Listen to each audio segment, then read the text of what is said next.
Good morning. I'd like to call this meeting to order. Welcome to the March 20th, 2024 Economic Development and Housing Subcommittee. I'd like to introduce our City Attorney, Paul Lee. Please explain the role of the public. Thank you, Mr. Chairman, members of the subcommittee. During the citizen comment, members of the public may address the subcommittee for up to 3 minutes on issues of interest or concern to them. The Arizona Open Meeting Law permits the subcommittee members to listen to the comments, but prohibit members from discussing or acting on the matters presented. Regarding the agenda items, the members of the public may speak up to 2 minutes to comment on agenda items to be discussed. The comments must be related to the agenda item and the action being considered by the subcommittee. The subcommittee and staff cannot discuss or comment on matters related to pending investigations, claims, or litigation. Additionally, any member of the public who appears before the subcommittee in their capacity as a lobbyist must, as required by Phoenix City Code, to disclose this fact before addressing the subcommittee. Thank you, Mr. Chair. Thank you, Mr. Lee. I would also like to introduce our interpreter, Elsie Duarte, who will provide a brief announcement. Thank you, Mr. Chairman. Hello, my name is Elsie Duarte. I will be servicing as Spanish interpreter for today's Economic Development and Housing Subcommittee session. I will now take a moment to introduce myself to our Spanish-speaking audience and review some guidelines. Buenos días, bienvenidos a la sesión de la Subcomisión de Desarrollo Económico y Vivienda. Mi nombre es Elsie Duarte y estaré sirviéndoles hoy como intérprete a nuestra audiencia de habla hispana. Deseamos pedirles antemano, si va a dar un comentario público, por favor hable despacio, con claridad y evite tener distracciones de fondo. Finalmente, pause después de cada 1 o 2 oraciones para poder interpretar lo que esté diciendo de la manera más completa posible. Gracias. Thank you, Madam Chairman, Mr. Chairman. Thank you, Elsie. Really appreciate it. Okay, before we get started today, I want to take a moment to congratulate my peer, partner in crime of sorts. Today will be Councilwoman Ansari's last subcommittee meeting as she prepares for her run for Congress. So, Councilwoman, do you have any remarks that you'd like to make today? Sure. Thank you, Chairman Robinson. I really appreciate it. I think with every passing day, it continues to feel extremely bittersweet to say goodbye to City Council. I think that the work that this subcommittee in particular does on housing, to opioid response, to education and the arts, this is some of the most impactful work, and I think our entire council has done a phenomenal job making progress for our city. And honestly, as I knock doors in the district, this is the type of work that residents are most excited and encouraged to hear that we are doing. Our thoughtful response to homeless solutions, how we're dealing with rising issues with fentanyl and our prevention programs and our Narcan programs, and our forward-looking vision for the city of Phoenix. So it's been a huge honor for me to serve, and I'm really going to miss you all, and it's really been a pleasure. Thank you. Thank you, and it's been a pleasure working with you, and we wish you all the best. So, thank you. Now, with that, we start the subcommittee meeting with a call to the public. I have 3 folks on the list virtual for a call to the public. We will start with Misha Fish. Can you hear us? On, but not connected with audio. We'll give her a chance to, can we go to the next one? We'll go to Nancy Palmer. Nancy, can you hear us? Yes, I can hear you. Can you hear me? Yes, we can. Hi. I live in Surprise, but I believe right to counsel is extremely important because we have a management company involved in a pyramid scheme, and also the owner of this property. They have it listed as a primary residence, but they're renting it out to us. We got this house through a program from Home Inc. and a new leaf. They raised our rent 394% from 1 month to the next. They are kicking us out of our home. If it wasn't for right to counsel from CLS, we would be out on the street already. But now we have until May 5th, 5 p.m. to go into the street. We have nowhere to go. We need right to counsel. We need tenants to have a voice because in eviction court, all the judge hears is Nancy, that I'm sorry. The yes, sir. That the tenant owes money, and that It is owed to the landlord. That's all the judge hears. Okay? That's all they know. And all the judge says is pay them the money and get out in 7 days. Nancy, And that's a fact. And it's happening. It happens. Thousands of people a month are going homeless, including my family. Nancy, I am very sorry for your plight, and I understand They have your concern. $40,000 of my Nancy? money. And Nancy, if you give me a quick second, you're speaking to an item that's coming up, item 7. This is a part to the call to the public that would be not something that's already on the agenda. And what we can do is give you the time when we get to that issue. So do you mind if we get back with you during that time, or I can give you the time now? I will wait. Thank you, sir, for listening. Thank you. Next is Michelle Ashton. And Michelle, she's not on?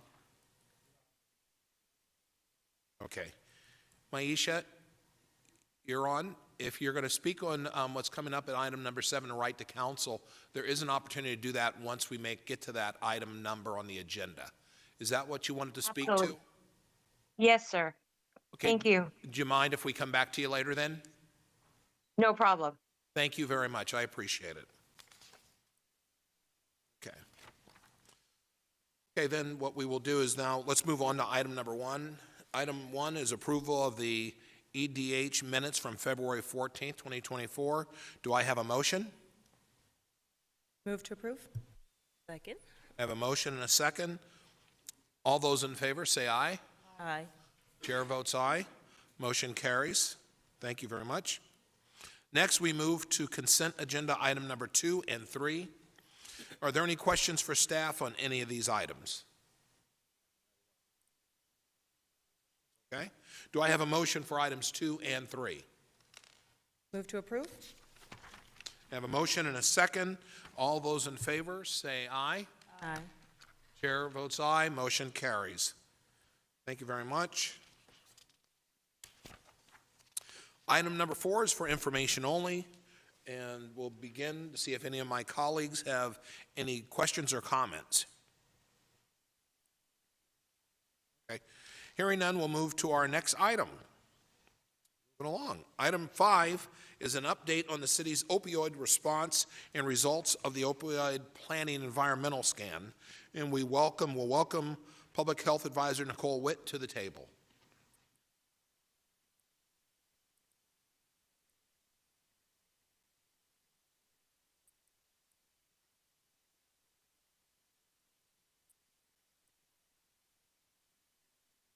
Nicole and Michelle, welcome. And the floor is yours. Okay. Good morning, Chair, members of the subcommittee. I am pleased to be here this morning to provide an update on the environmental scan and needs assessments supporting opioid response planning. I'm joined by our partner, Dr. Shioda, Director of ASU's Substance Use and Addiction Translational Research Network, or as we call it, SATURN. For context, fatal overdoses increased 39% in Phoenix between 2019 and 2022. In 2021, the City of Phoenix joined cities, towns, and counties across Arizona, signing on to the One Arizona Memorandum of Understanding, which sets out guidelines for opioid settlements. In 2022, the city began to receive opioid settlement funds, and it's anticipated we will receive these funds annually for up to 18 years.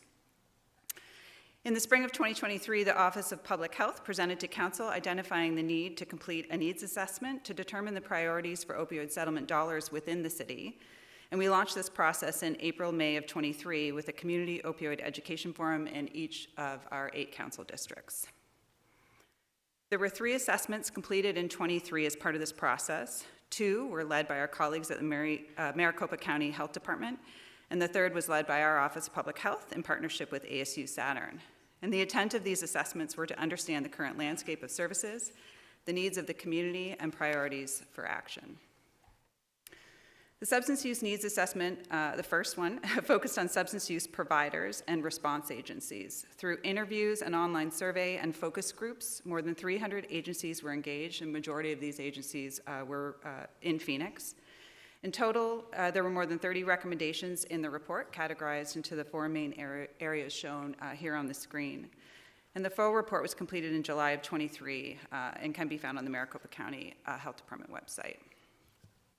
Service providers and agencies identified many barriers with the current system of services categorized under the areas of prevention, which includes strategies aimed at preventing use or harmful use, harm reduction, which includes strategies aimed at reducing the negative consequences of substance use, and treatment and recovery, which includes programs and services that assist people with managing their substance use.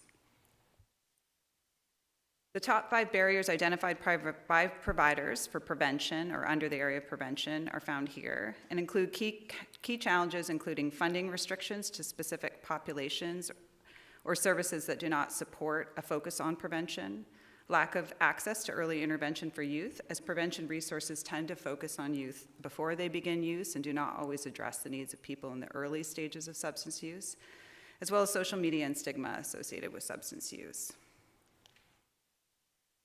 When considering what should be funded under prevention, providers' top priorities for prevention funding included services that address substance users at the beginning of their use, so the early intervention stages, increasing programs and settings where K through 12 children and youth are found, such as schools and after-school care, and training and screening for mental health, substance use, and at-risk individuals widely, as well as targeted media campaigns to increase awareness and reduce stigma were also identified as priorities.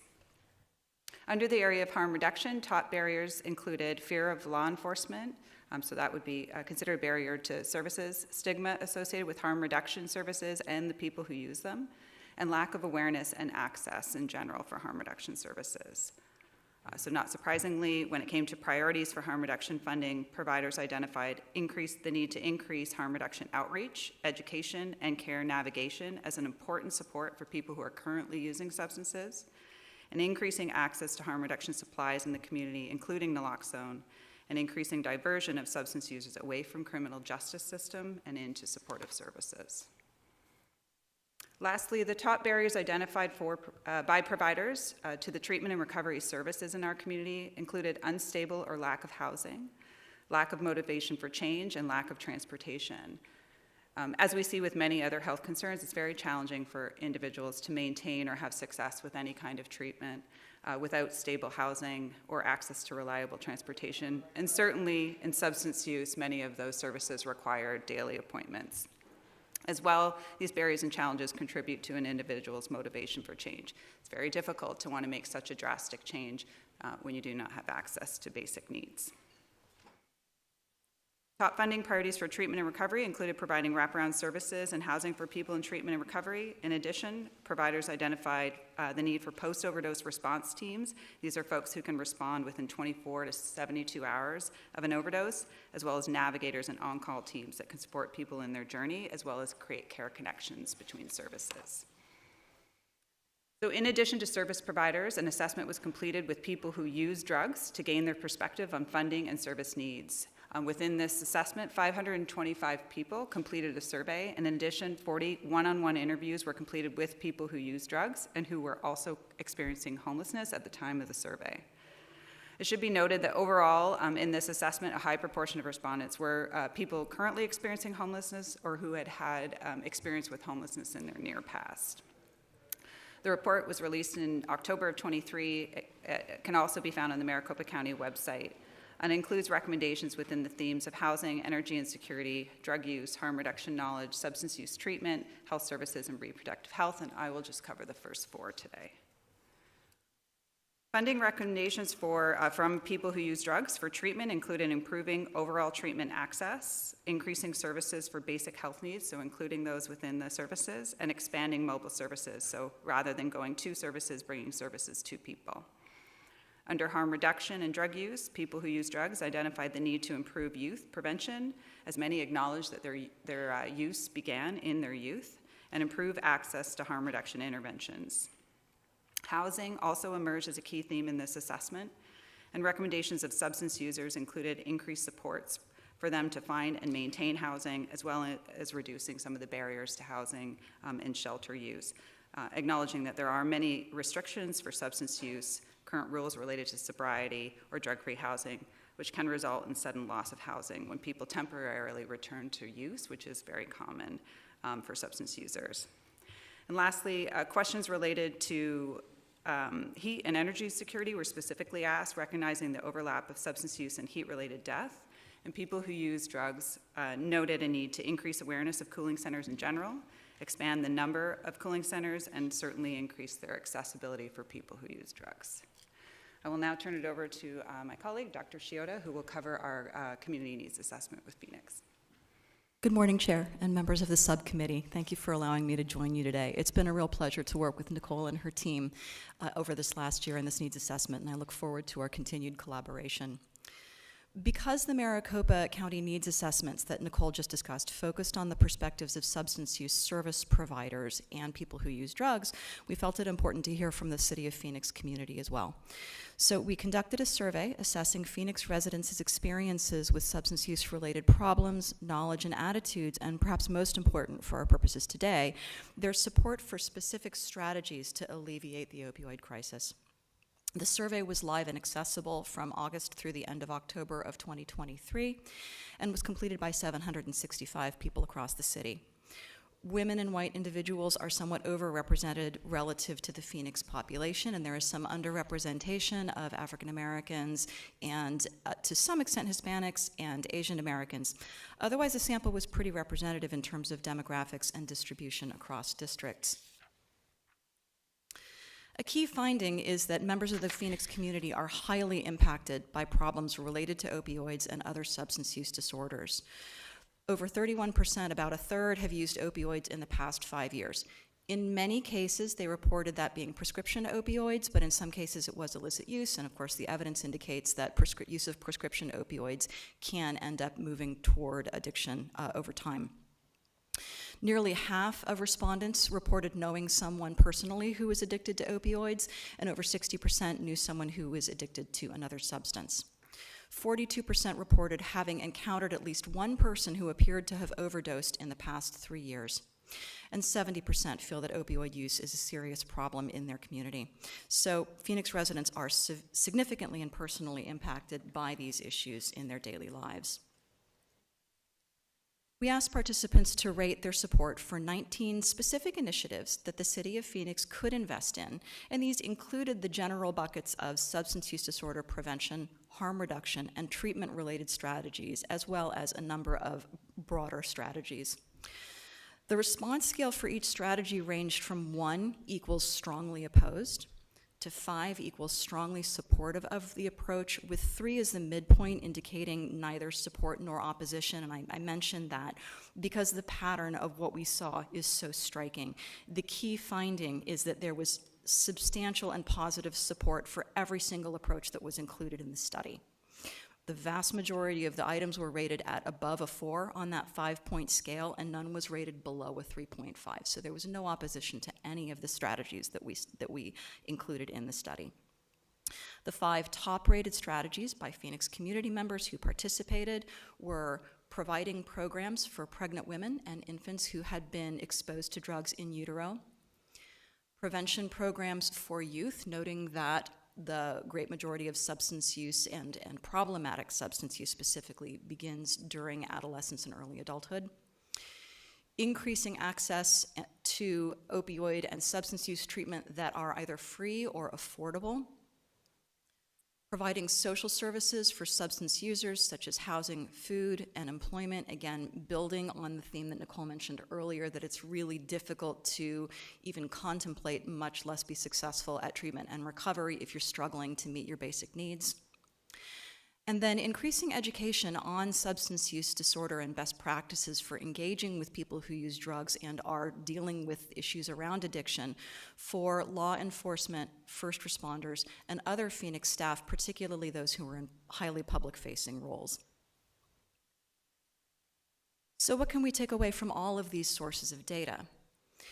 Considering the Maricopa County needs assessments as well as our own community survey, there's a great deal of convergence on what the priorities are for alleviating the suffering and community impact linked to opioid use disorder and substance use disorders more broadly. For the City of Phoenix, these are investing in ongoing surveillance and reliable data to inform decision making and evaluate the impact of the city's investments. creating and amplifying dedicated crisis and post-overdose response teams who are specifically trained to handle incidents involving substance use and, in many cases, the significant mental health issues that co-occur. Investing in evidence-based prevention initiatives in K-12 settings, and I'm going to add a comment here that the evidence strongly indicates that the kinds of prevention efforts that are most effective with youth are not necessarily specific to drugs, right? They address the risk and protection factors for youth risky behavior, generally speaking, and can be described in that way. They tend to have very widespread impacts on substance use, yes, but also other kinds of mental health and behavioral health issues, school performance, risky sexual behavior, violence and aggression, delinquency, and a wide range of other outcomes. Increased access to housing comes up over and over and over again because it provides stability that supports recovery, and even those who are not prepared to engage in treatment does provide an environment in which treatment seeking is more feasible and desirable. Increased harm reduction outreach aimed at saving the lives of people who use drugs so that they can live to fight another day. This includes increased access to naloxone, which reverses opioid overdoses. Supporting a team of dedicated care navigators to help people struggling with substance use disorder to access the various social services and forms of care that are needed for the best shot at recovery.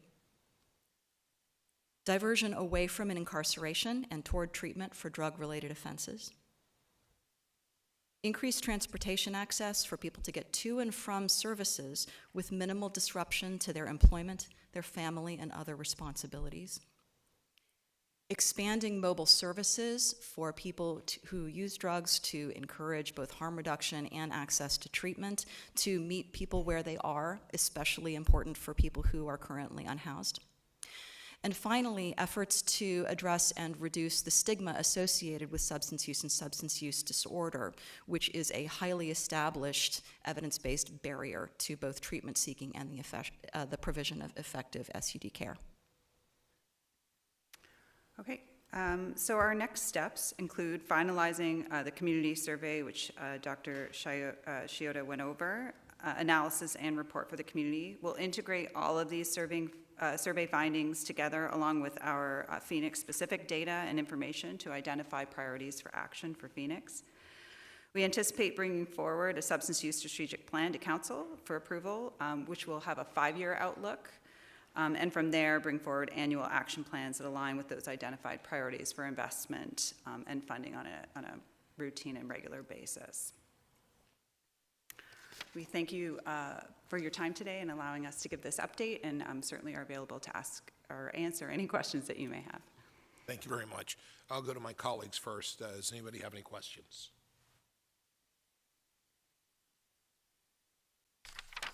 Councilwoman Hodge-Washington, yes.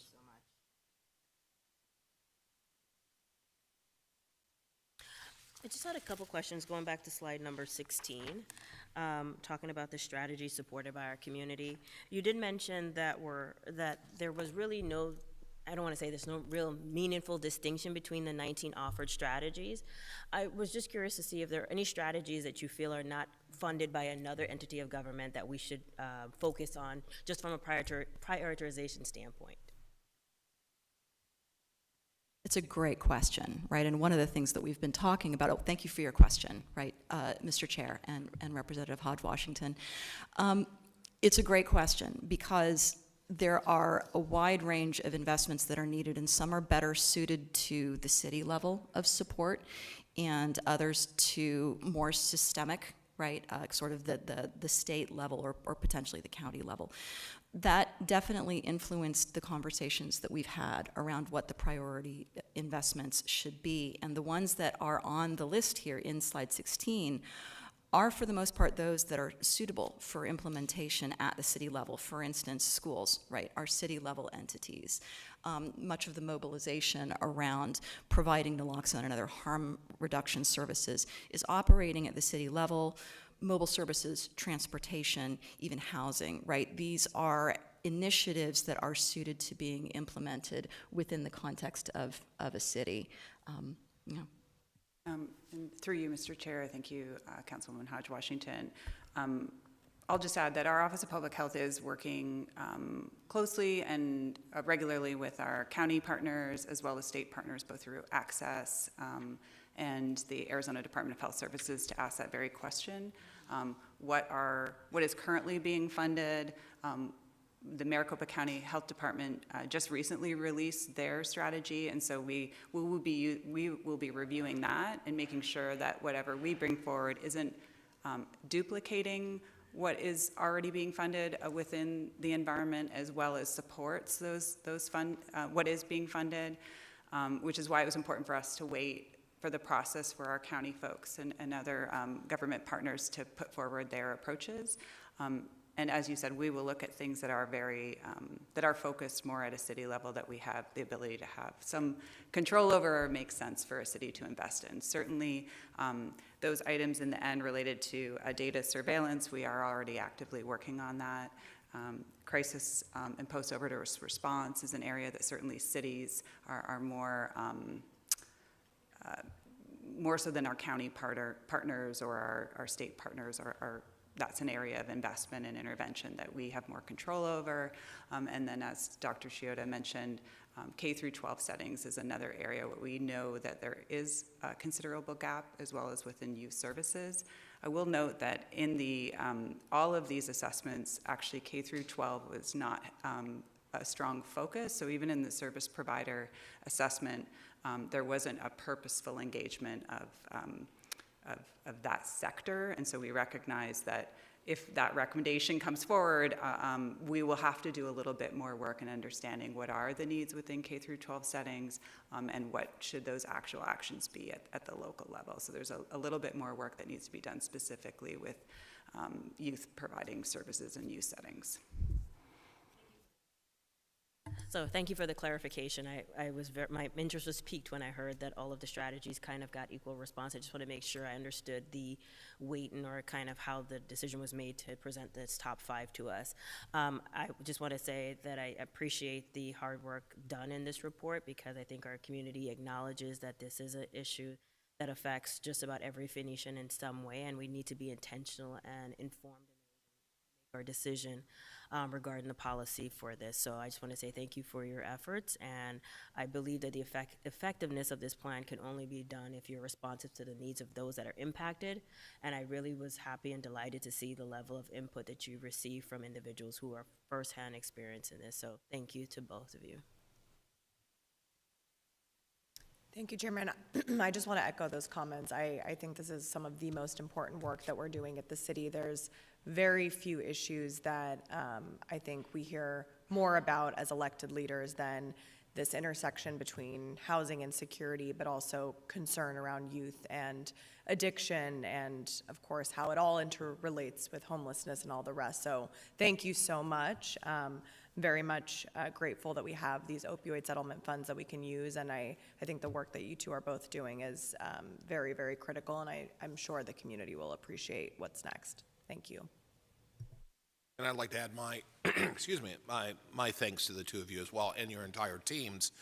The information it's critical. I mean, I don't know how else you look at it.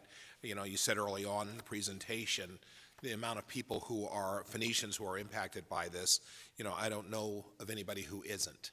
So that in and of itself is sad.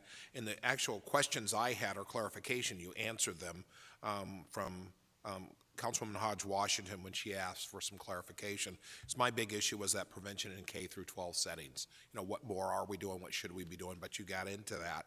And the one thing I will ask for a little bit of clarification on, or I think what more should we be doing, if anything, is the justice system diversion.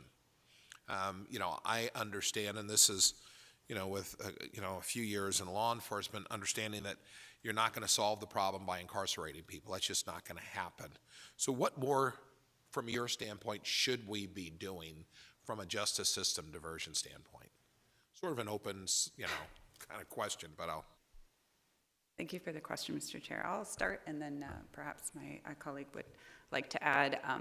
I will just say we are in this process. We do have an internal team that's looking at our opioid response planning, and that crosses almost every department within the city. And then our Office of Public Health works very closely with both our fire department and our police department. As far as diversion, we also work closely with our county colleagues who are doing quite a bit of work in our county jail system related to the provision of treatment, MAT and mood services within our jail systems, and also looking at the issues around re-entry into community and making sure the supportive services are there. I think we can, in the survey results, identify this. Certainly we need to do more to reduce stigma in our community. Fear of law enforcement was one that was noted. It makes sense when you talk about substance users, especially substance users who are using substances illegally. There's a natural, that's natural to have that fear. So I think a little bit more work on educating our community around things like our Good Samaritan laws and doing more outreach, I think is definitely something that we need to continue to work on, and I believe we are already working on that. And then just increasing that trust that diversion is an option and that services are there to support people, and making those connections with the services that are available. And I'm sure Dr. Scioto will add, but we do know that at that moment that someone is seeking services, we need them to be readily available right at that moment, right, or that moment passes. And so I think, again, doing more work to support our justice colleagues too, to make sure that they can make those connections so that diversion can be successful would definitely be something that we need to look at. They are very interconnected. Certainly what's, treatment access and availability, as well as the ability to be able to divert people into the services that they may need. And I'll turn it over to see if Dr. Scioto would like to add anything.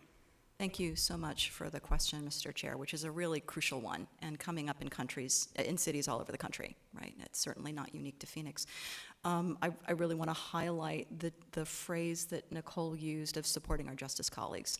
So in the environmental scan, one thing that we heard over and over again from folks in law enforcement is a frustration about being on the front lines in dealing with individuals who are struggling with addiction in the community, right? But not having the training to do so for those kinds of encounters, and some perception of sort of role conflict, right? Am I here to enforce the law, or am I here to provide social services and connections? And we would hope that those would not be an either-or situation.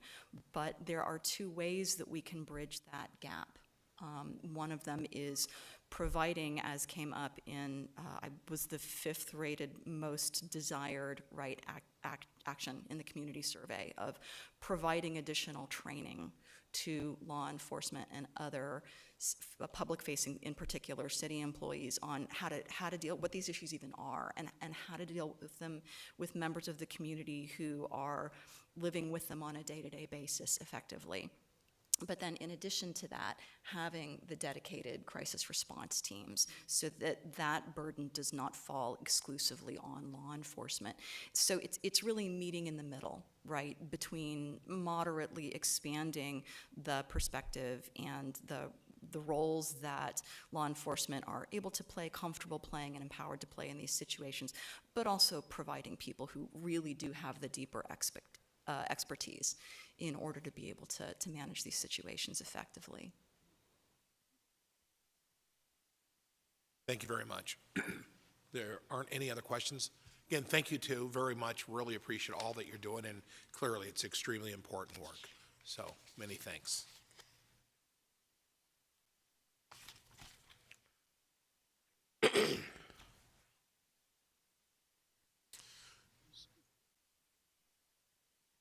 So next, we move to item number 6, an exciting update from the library about the new bookmobile. So as Rita Hamilton comes to the table, I want to start by, Carl's with her, Carl Kindle is with her, the Deputy Library Director. But before we get started, I want to acknowledge and recognize and congratulate Rita on her upcoming retirement. It is, yeah.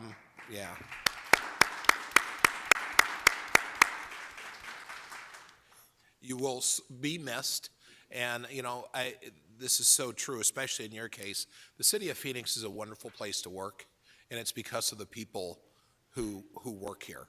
And you're a big part of it. And we're a better place because you have been here, and really hate to see you go. But I want to put a little bit of an emphasis or a focus on a few things. What Rita has had an impact on. She's really moved the library services through automation, a growing library system, incorporating and advancing technologies. Rita initially worked for the Phoenix Library as a deputy director of public services. She left Phoenix, went to the Scottsdale Public Library as their director. She saw the light, came back to Phoenix, is the Phoenix City Librarian in 2011. And as the Phoenix City Librarian, she has directed all library operations at the Burton Bar Central Library and 16 branch libraries, providing services or specialized library services such as a College Depot, Startup Phoenix, and Phoenix Works. I will tell you, Rita, those things have made a significant impact on hundreds of people's lives, if not thousands, and you are to truly be congratulated for that. During the pandemic, which was a tough time for everyone, she led the library team in a shift to provide services in a different way by incorporating drive-up services as well as serving as a public health outlet for COVID tests.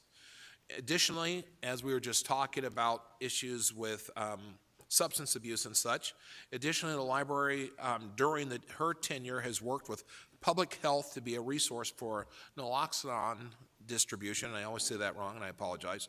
But the library system also was a recipient of ARPA dollars to implement fresh and refreshed ideas such as the 24/7 book lockers, bookmobile, and enhanced small business resources under your leadership. Rita has led the team to partner and be flexible to provide an outlet for whatever resources the community felt was necessary. So again, Rita, you've made everything really, you've made the library services much better than it ever was before. Big shoes to follow to whomever ends up in that role, but wanted to take this opportunity to thank you for everything. And the folks in my office, Jenny Ringenroth wanted me to especially thank you for doing away with the library fines after she found a book in her son's room that was a little overdue. So she thanks you for that. But I just want you to know how much you will be missed, how much you have been appreciated, and you've meant a whole lot to this city. So thank you again. Thank you very much. Thank you. Thank you, everyone. We do run the best library system in the country right here. So I've been very proud and to be part of that. And I know that we have great folks that work at the library, and it will all be great going forward. And I've just been honored to be part of this library and all the great things that we have been able to do. And I really appreciate your honoring me in this way. Thank you.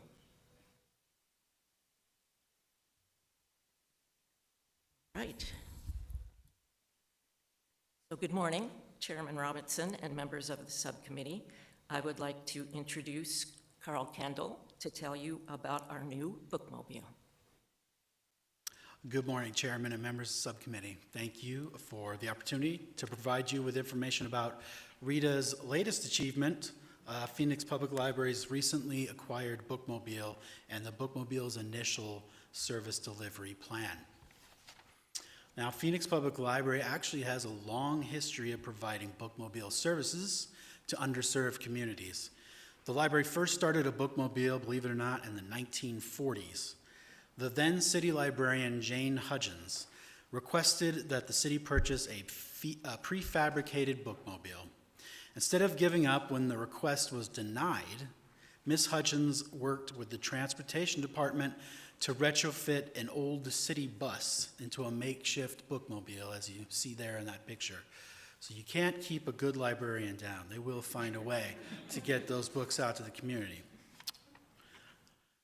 The Phoenix Public Library continued to provide bookmobile services for the next 5 decades. There's a couple of iterations of the bookmobile there.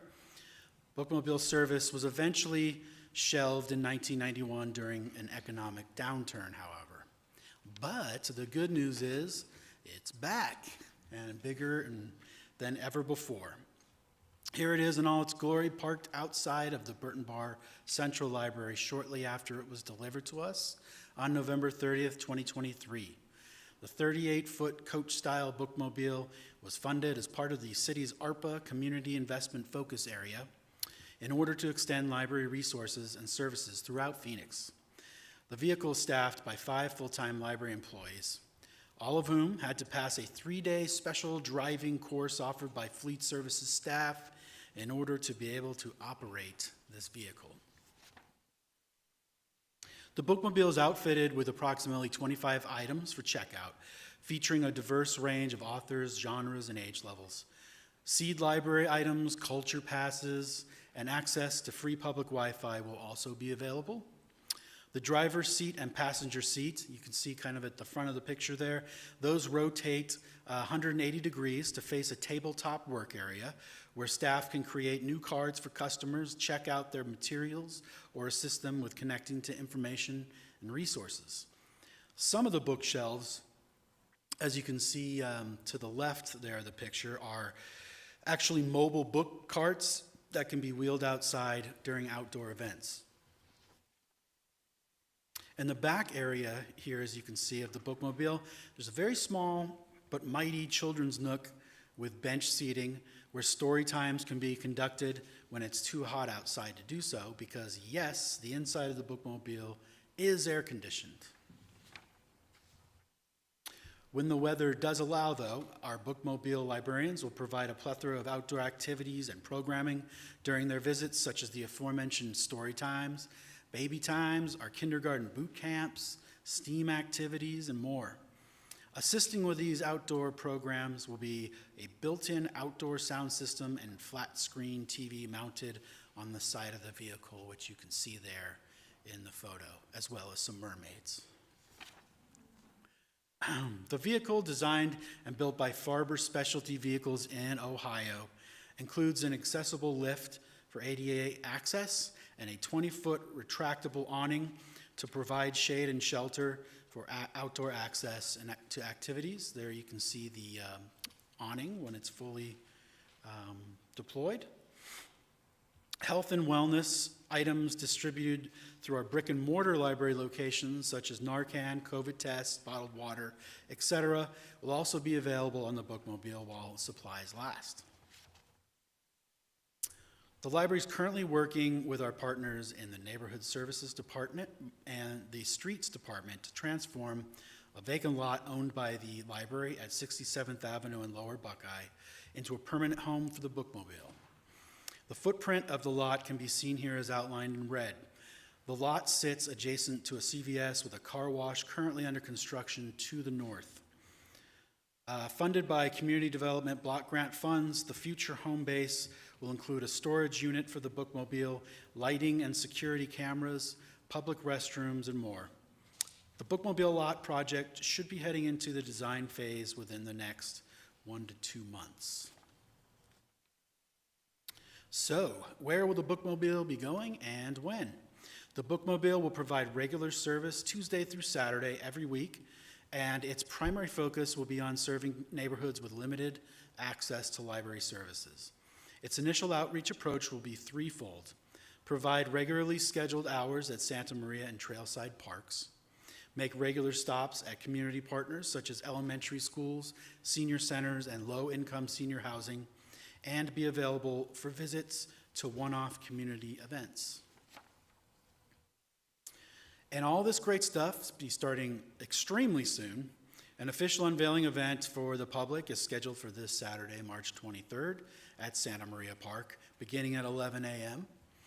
Those who are in attendance will be able to check out library materials, sign up for a card, take a tour of the bookmobile, participate in library activities, visit with other local community organizations, and more. The bookmobile will then be put into service the week of March 25th, so next week. Members of the community will be able to find bookmobile stops close to them and also request bookmobile outreach visits via Phoenix Public Library's website, phoenixpubliclibrary.org. Thank you so much for your time, and be happy to answer any questions you may have. Okay, thank you very much. And do I have any questions from either? Thank you. I just want to say how excited I am about this. The Estrella region of our city has never had their own library, so this is a really great start. And this bookmobile, I know the community is very excited that it will be serving as a stopgap until the official branch library, which was approved in the general obligation bond this past year, will be built. So we're very, very excited about that. This Saturday, we're looking forward to joining you. My team and I will be there for the opening of the bookmobile, and I really want to thank not only the library team, but Fowler School Board member Lisa Perez for helping to organize the event. So thank you so much. This is incredibly exciting. I had a great time coming to check it out with the kids when I was outside Burton Bar. Thank you. Chair. I also wanted to just applaud the effort. The data shows that children who read regularly tend to perform better academically across subjects. It's been proven, it's been linked to improved cognitive skills, vocabulary development, and empathy as a whole. We know the data also shows that sometimes lower income families don't necessarily have access to books and reading materials, and also the digital divide is still there. I am personally a fan of bookmobiles and the tiny little libraries, free little libraries, I'm sorry. So I'm just very grateful that we are doing this, and it is my hope that we are so successful that Phoenix will not have just one bookmobile, but we would expand to a fleet of bookmobiles where we can help build better communities, inspire future readers, and you never know, we might be also fostering the next generation of authors. So thank you for all that you do on this. I'm nothing negative to say about it, just excited to see it. I hope that that it is received well in our community, and again, I hope that we have such an increased demand that we can move this, we can take this and duplicate this throughout our city. So thank you. And I just want to offer my congratulations. This is, you know, as both my colleagues have mentioned, it's a wonderful thing. You guys are being congratulated for it. Thanks to you and your team. So please pass our heartfelt thanks on to all of them. We really appreciate all the hard work, and thank you very much. And again, Rita, congratulations. Thank you so very much. I appreciate it. Bye-bye. Excuse me. Next, we'll welcome Deputy City Manager Gina Montez and Deputy Human Services Director Susan Hallett to the table for item number 7.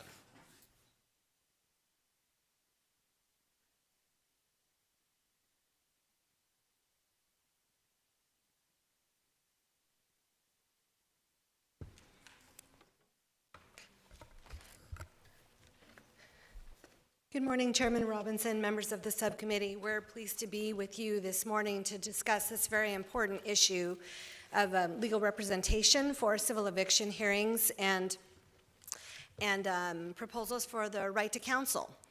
As you're aware, during the pandemic, we had one of the opportunities it presented was funding for us to provide legal representation to folks facing eviction. And we have learned quite a bit from that process and have continued to provide some of this pandemic funding to address those very important issues of folks in eviction hearings.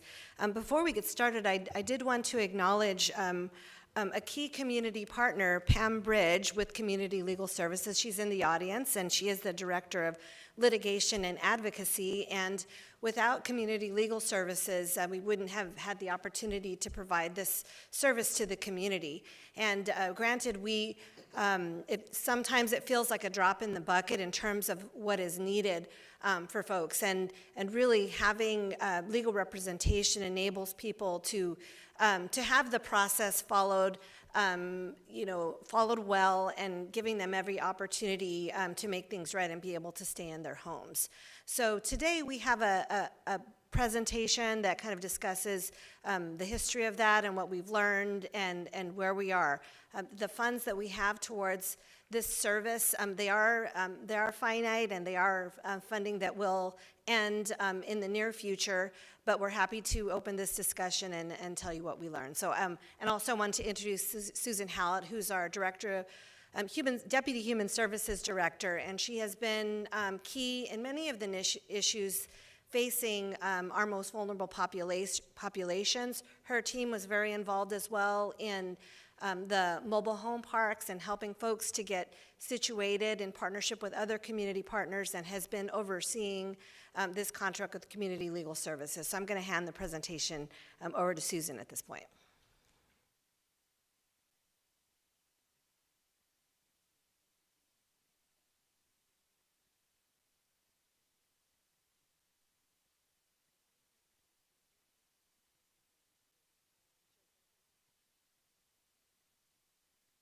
Oh, there was. Okay, thank you. All right, thank you.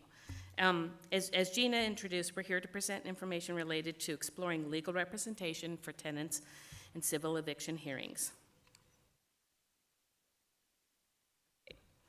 As background to this issue, Maricopa County continues to be among the highest communities in the nation experiencing eviction filings. Last year, over 83,000 eviction complaints were filed, representing a 23% increase from the prior year. And in January 2024, over 8,000 filings were received, putting the county on pace to exceed 2023 filings by another 15%. According to the William E. Morris Institute for Justice, in Maricopa County, 94% of landlords have legal representation, compared to less than 1% of tenants. Tenants having legal representation gives them a fair chance in court, and when tenants have a fair chance, eviction filings drop.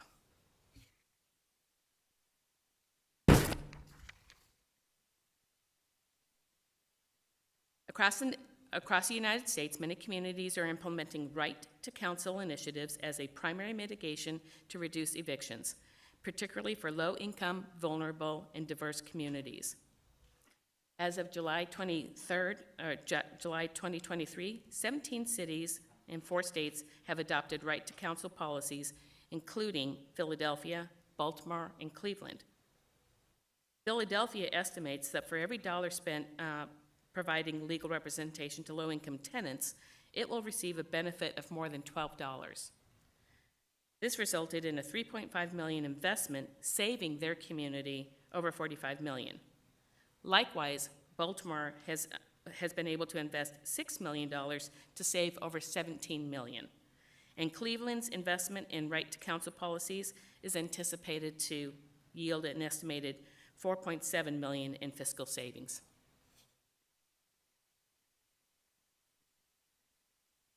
In addition to reducing eviction filings,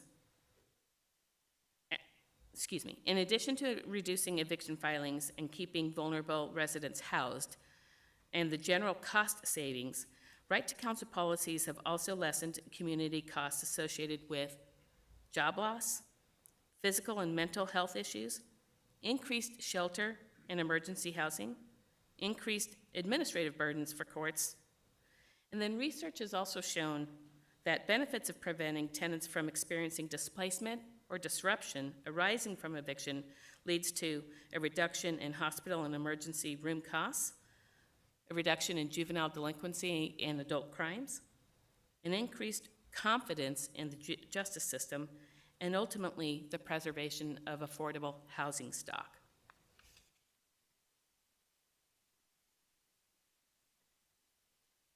In response to the rising eviction rates in Phoenix stemming from tenants experiencing financial crisis due to the COVID pandemic, the Human Services Department created the Tenants Eviction Assistance Project in partnership with Community Legal Services. At that time, substantial concern existed within the community about housing instability, increasing risks of contacting and or spreading the virus among low-income populations.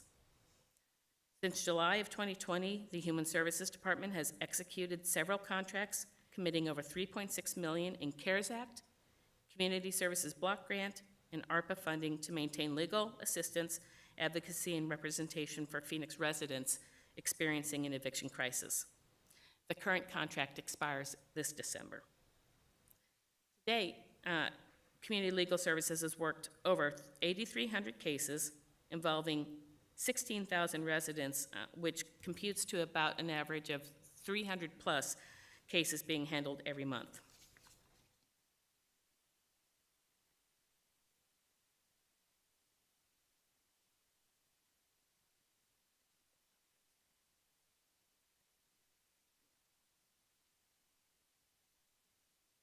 In the last half of 2023, Community Legal Services was able to stop an eviction in 31 cases, and for another 17 cases, took the matter to trial and won.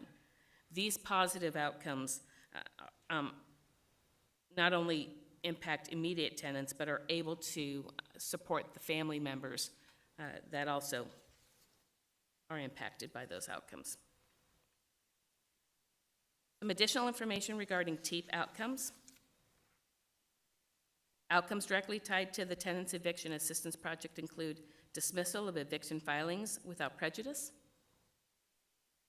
continuance of hearings to allow tenants more time to receive financial assistance, stay of hearings due to previous Center for Disease Control moratoriums, and more cases being settled. Experts report that due process and procedural fairness are critical elements to a balanced court system, and therefore, in addition to yielding positive individual, tenant, and household outcomes, legal representation to all tenants ensures more equitable access to justice and reduces the devastating harms of eviction that may be more disproportionately felt by Black and brown residents and women.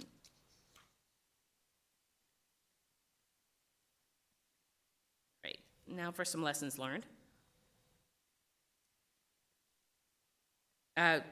Providing legal representation for tenants in civil eviction hearings has generated many lessons learned, to include that rising evictions have become a public health crisis. When both parties are represented, less eviction complaints are filed. Right to counsel policies can alleviate power imbalances. And increased tenant representation reduces gentrification strategies and disproportionately affected low-income and minority residents. In summary, John Pollock, who is coordinator with the National Coalition for a Civil Right to Counsel, states, "Housing is a basic need that demands strong protection." To this end, national organizations are recommending that governments at all levels take action to ensure that those facing eviction are provided with legal representation. Mr. Chairman and subcommittee members, in support of the agenda item, and as Gina also shared, representatives from the Community Legal Services and Unemployed Workers United are also present in the audience today. We are happy to answer any questions you might have at this time. Okay, thank you very much. I'll go to my colleagues first. Do you have any questions? Councilwoman Hodge Washington. Thank you. I want to start off by saying, as an attorney who personally has represented individuals in eviction proceedings, I think this is a great idea. I am 100% in support of it. I think we just need to, it will be shoring up our eligibility concerns. I think that our folks at the Community Legal Services for the work that they've done. And I want to thank the city staff for implementing and recommending the tenant TEEP program, because I personally have referred individuals to that program and have seen the success stories. So it is definitely, I believe that housing is a right that should be protected as much as possible. I know we have to balance the private ownership rights, but we also have to make sure that they're not being abused and misguided by the landlords in their housing needs. I just had a couple questions regarding the TEEP outcomes. I think it's important, if we can, are there any statistics you can provide for us to show the percentage of those that were dismissed eviction filings, continuance of hearings, stay of hearings, or settlements? And then the other question I also had was, do we have any data as to whether or not the percentage of cases that were assisted were basically monetary defaults or non-monetary defaults? Because I think I'll stop with my question. I'll let you address my multiple questions. Let's start with slide number 7. Do we have any data on the outcomes that we have received from a TEEP? Chairman, Councilwoman Hodge Washington, if it's okay, we'd like to invite Pam Bridge up to join us to help address some of the outcomes questions, Yes. if that's okay. Yes, that's perfect. Thank you.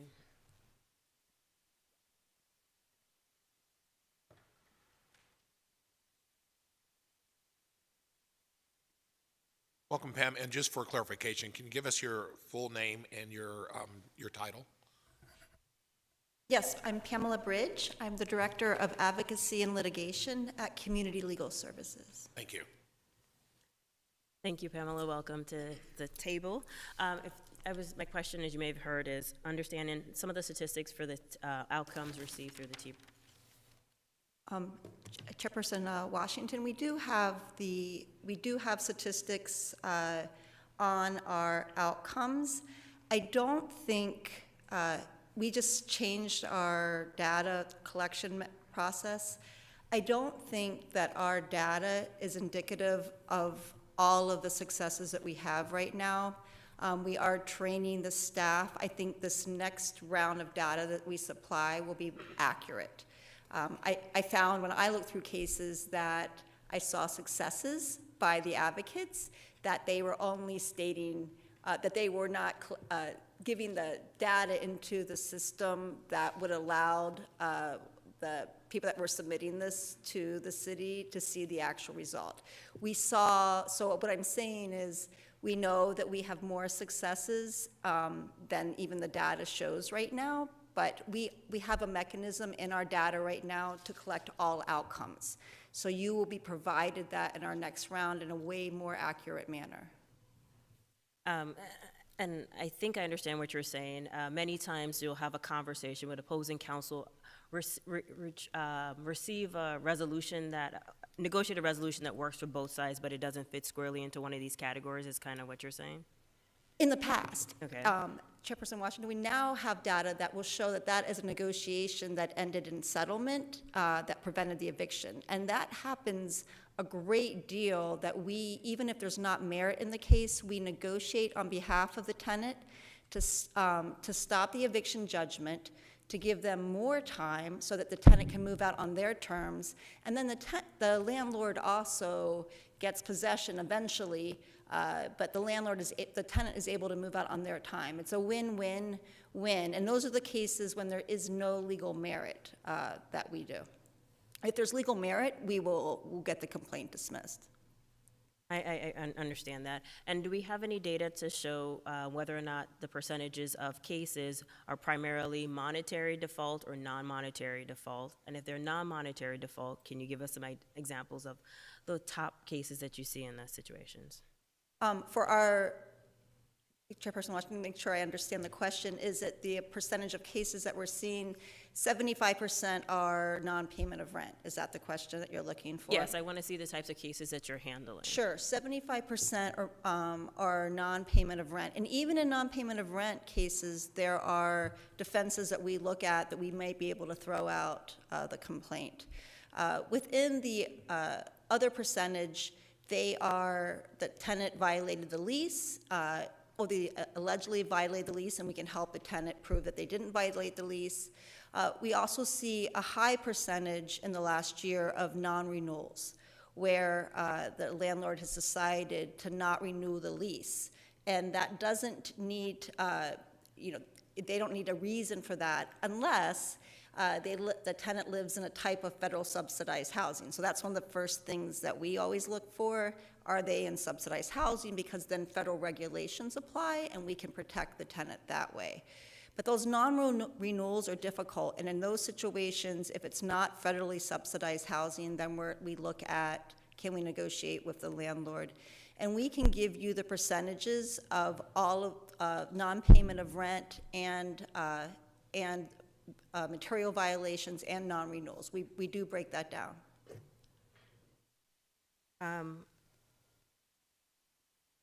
And then also, I don't know if you keep any data regarding the type of the tenants that you're able to assist, because I think we can agree that we are seeing an increase in our older population and want to make sure that they have access. So do we have data? You may not be able to provide it right now, but I would like to see the data to show which individuals we are assisting and how we can extend the reach of the program to make sure that individuals are aware of it. Unfortunately, I continue to run into individuals that are unaware of the program. And I think it would be helpful for us to keep track of how individuals are finding out about the program and how we can increase its reach. Yes, we do keep data of all of we collect every demographics of all of our clients who apply at CLS. And so we do see trends in vulnerable populations and tenants. And we also acknowledge that that there are tenants who don't know about us, so part of our goals for 2024 are to increase awareness in the community by, number one, being in person at locations also instead of virtual, going to the community, doing clinics every month in the community so that they'll know about us. We're creating videos in Spanish and English that will be for all tenants in Phoenix. And we are also brochuring the highest, we know what apartment complex have the highest eviction rate, and we are also planning to give brochures to those tenants, which was a suggestion from a justice court judge. Thank you. Again, I respect and appreciate the right to counsel in these types of cases because, as noted, there is a power dynamic. It is a complex legal proceeding. It does help us prevent homelessness and the instability that comes with it. It also is important to ensure that we're protecting the due process rights of our tenants. And it is I think it's the right and fair thing for us to do in this case. So I just want to say thank you from one lawyer to another. I want to say thank you. And I want to thank Deputy Director Gina Montes as well as Susan for moving this initiative forward. There are instances where just simply having the right advocate can make the difference for someone. So thank you, Chair, for the opportunities to ask my questions and voice my comments. You're welcome. Councilwoman Ansari. Thank you. First of all, Chairman Robinson, I really want to thank you for bringing this discussion to subcommittee. As a council, we are constantly looking at ways to address our homelessness crisis, and while I wholeheartedly support all of the investments we're making in shelter and services, an investment that we can make to actually prevent homelessness from the beginning, I think is very worth our while. As you just clearly explained, Right to Counsel will do just that and help balance our current eviction system, save the city money in additional rental assistance, shelter and mental health services, and keep people housing secure. So I think it's a win-win. It's very rare that we have the opportunity to both address our housing and homelessness crisis and save funds in the long run. So I think we should take this proposal very seriously. I wanted to highlight some of the success of other jurisdictions that I think are very striking. The fact that Philadelphia projects $45 million in savings for a $3 million investment, I believe, is huge. In Kansas City, over 80% of cases that were provided legal assistance were resolved through dismissal, judgments in favor of the tenants, or settlements. Many tenants facing eviction end up having to pay far more than they even owe in back rent, as you mentioned, and legal representation can help them lower their amount owed and set up a payment plan to make the situation more feasible. So I'm also very grateful that we have a lawyer finally on council who can verify that these proposals are going to be worth our while. So with that, I do have a couple of questions. If you could speak to, I think what we're proposing today is somewhat of a phased expansion of the community legal services. Can you speak to who is currently eligible for that program, and if there, and I know you touched on that slightly, are there specific income or demographic groups that staff would recommend being the next added to it? Currently, it is City of Phoenix residents who are within 200% of our poverty, the federal poverty line. I did talk to Teep, our director, before coming here, and he stated that it is very rare currently that we are turning down individuals that we don't see right now individuals with a higher income than that. We know they are. I just don't think that they are applying for community legal services because we have that eligibility pretty all over the documents. So to individuals who are 200% of the federal poverty line, and currently they also, at least one member of their household who is facing an eviction must have some type of legal status in the United States. Got it. And what would next steps look like to expand this program? We are, of course, simultaneously having budget conversations, and we know that we are, focused on conserving funds in the coming budget cycle, given the shortfall we're going to have. So I'm wondering if something like this would have to come from our general budget, or if there's other sources of potential funding. Are there any buckets of money through the state or federally that we could look at if we were to expand?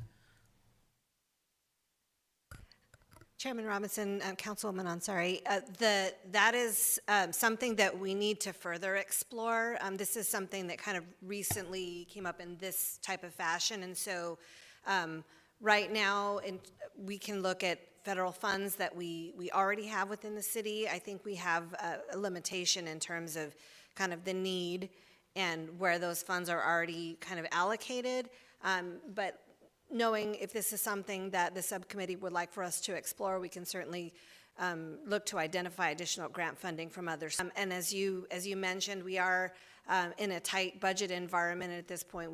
We aren't presenting as city departments and additional supplementals for consideration. And I know that the trial budget was presented yesterday. So we would likely need to look for alternative funding sources other than the general fund, simply because, again, that's council's prerogative, but just given what I know that we need to continue in current services that are being funded right now with federal funds, we have to kind of think about all those things and how that happens and what the priorities of the council will be to be determined. So, but if this is something the subcommittee would like for us to further pursue, we can look into funding sources.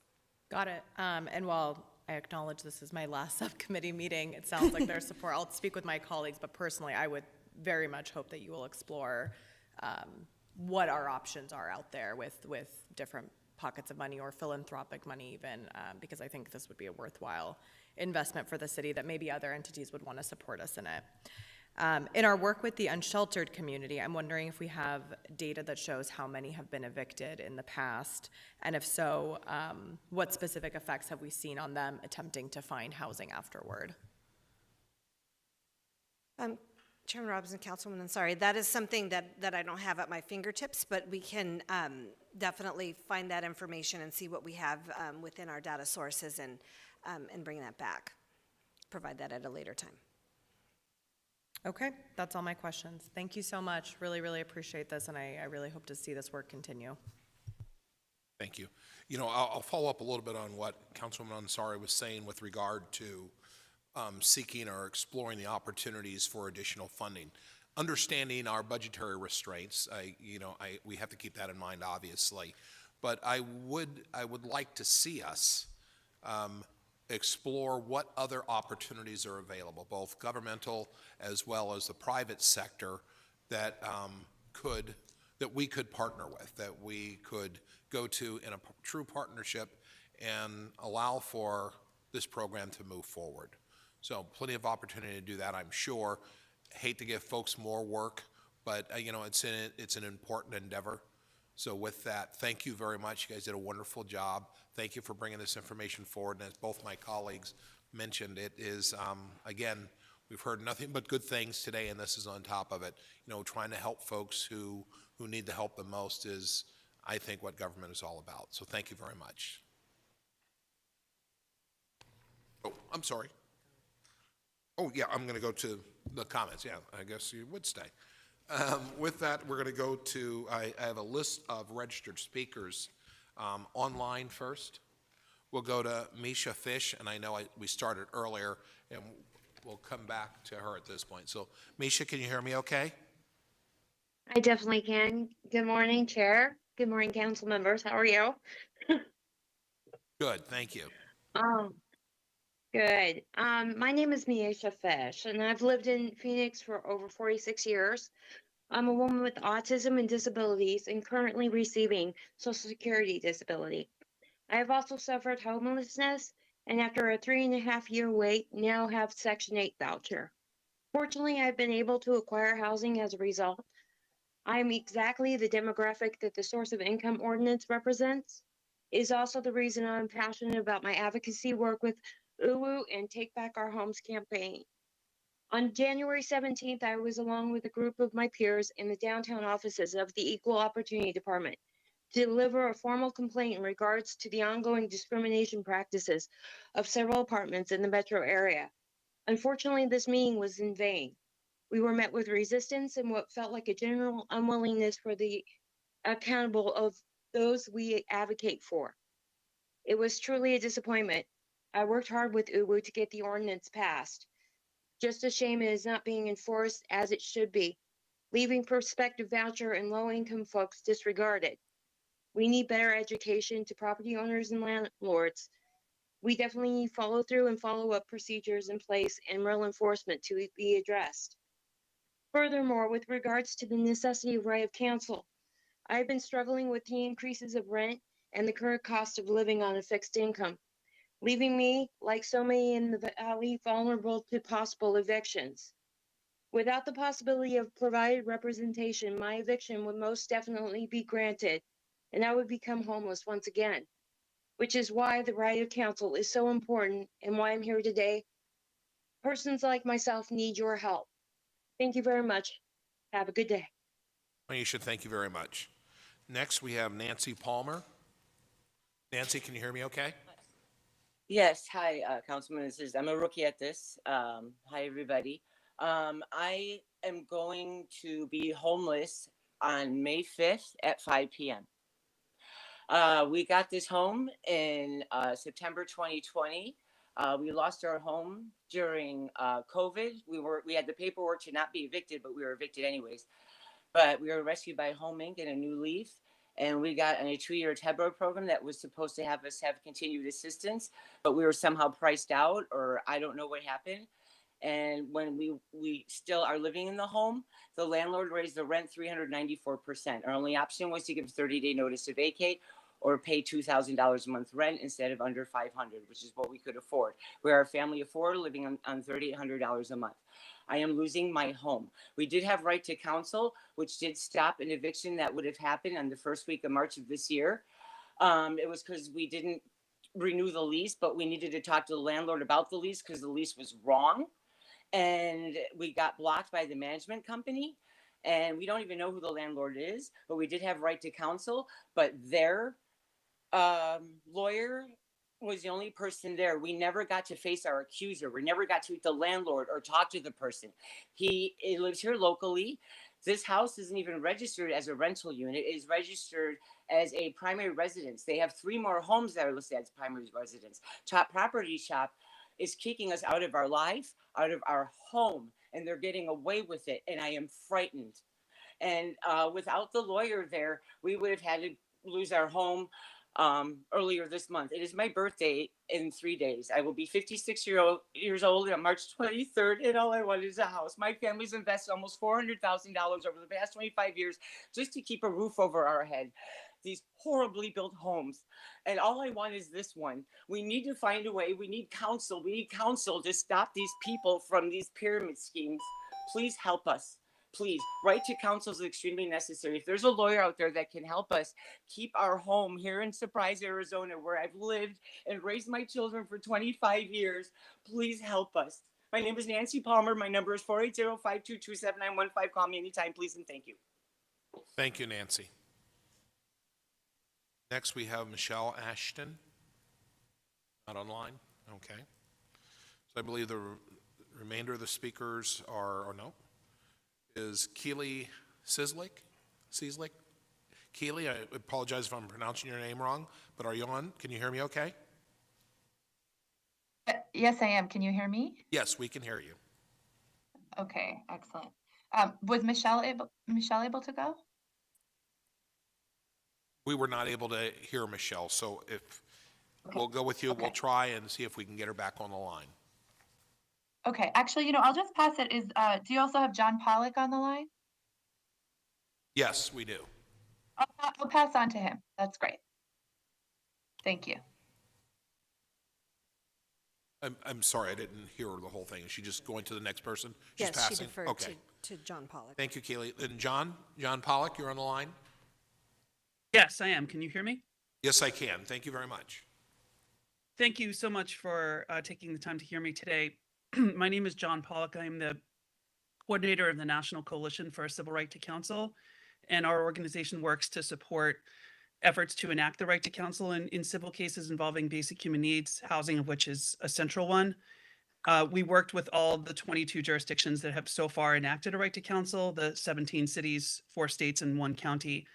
And I'll just share a couple of data points with you, and then I'm happy to answer any questions you might have based on our experience. I know you heard some data earlier about the success of these programs in Kansas City and Philly, but every program where we've gotten data so far has been incredibly successful. They have a 50% unit retention rate in Washington state, across the state, because it's a statewide right to counsel. 64% of the tenants in Connecticut have avoided an involuntary move. In Toledo, Ohio, 88% of the tenants who were represented were able to stay in their homes. So these are programs that we know work. It's an evidence-based approach. But the benefits to these programs also extend to landlords too, because when the relationship between the landlord and the tenant has really broken down, it's very difficult even for the landlord to try to figure out how to proceed with that tenant. And when there's an attorney for that tenant, the landlord and their attorney can deal with the tenant's attorney. And that makes it, that arm's length sort of relationship really does help with resolution of the disputes and in a way that can actually benefit both sides. But that's what we've seen.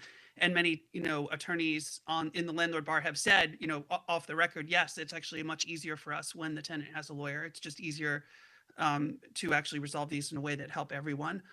The other thing I just want to mention quickly is that right to counsel, I know there are questions about funding, and I'm happy to answer how these have been funded around the country. But one thing that we often urge people to consider is that a right to counsel can be for, everyone at 200% of the federal poverty level. It can also be a narrower category of people. If the city says we don't have enough funding to provide counsel for everyone at 200%, that doesn't mean that it can't pass a right to counsel. It can actually add more eligibility requirements to make that work. All right, John, thank you very much.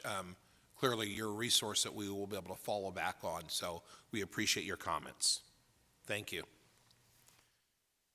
That complete the virtual? Okay. Next, we'll go to Keith Knight in person. Keith, want to step up to the podium? Thank you.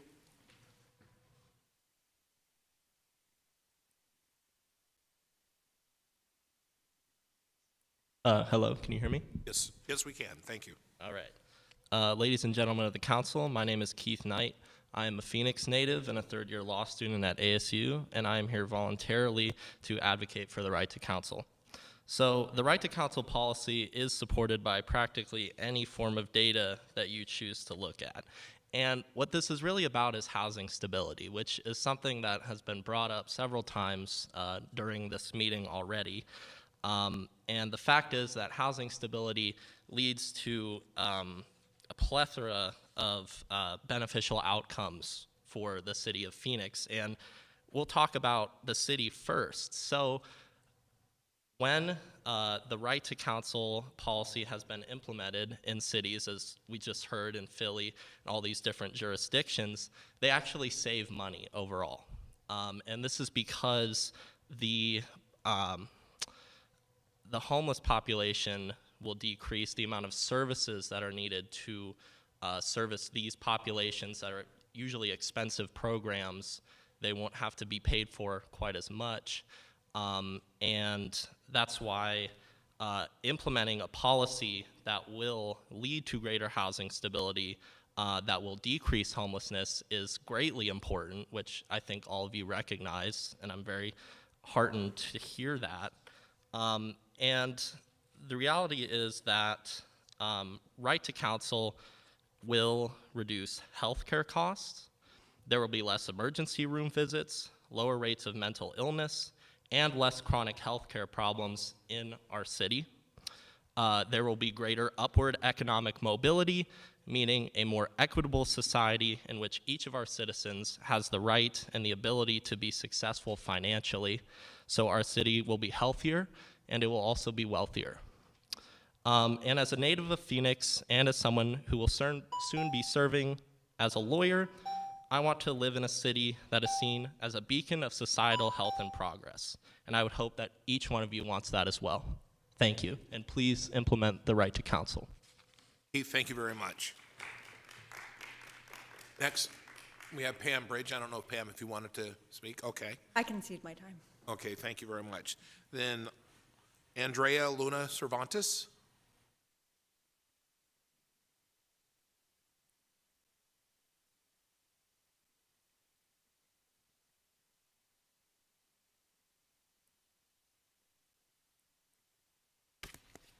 Good morning. I've given handouts on our Right to Counsel one-pager for y'all to read.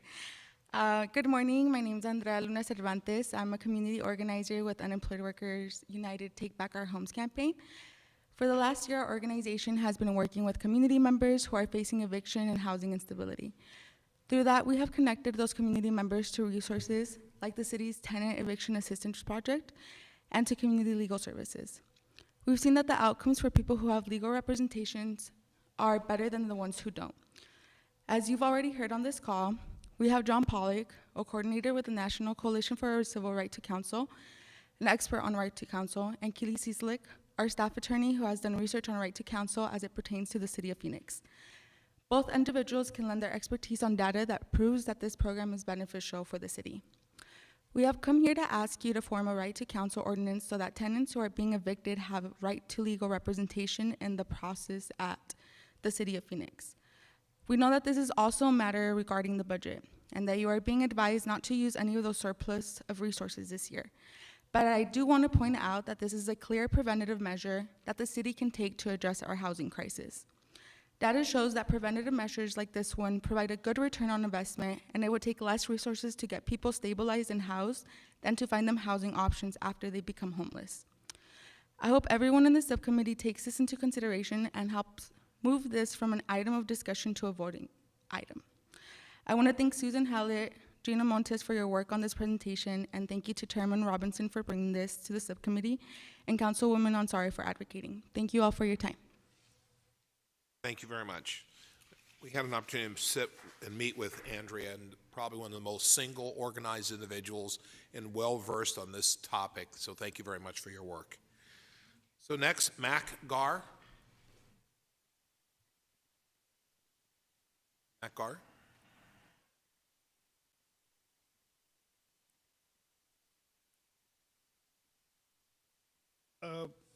My testimony is that I'm supporting the City Council for these programs. And the question of eviction is the top of all these issues. Myself, I've been evicted from a company, and because I have money invested in the company, that is Fry's company. And they are evicting me since the last week. They are evicting me from the company taking over my money, along with the company together. So that is the thing that I want to share with the council in a manner that those such issues could be helped on such issues by the city. That is the reason I'm standing here. I'm grieved by the Fry's company for taking over my company. And that I didn't have any source to go to the court. And I'm just trying to appeal to the city in a manner that I could be helped. So that is one of the things. And then the eviction, they tried to evict me from the apartment. They took it over from me. That is a part of the company that is supposed to belong to me. They took it over. Now they took it over now and they increased my rent, which is not affordable to me. So that is one of the things that the council has to take into consideration. So I'm really glad to hear all the arguments which were presented here to the council, and I support your programs. Thank you very much. Thank you very much. Next, we have Morningstar Bloom.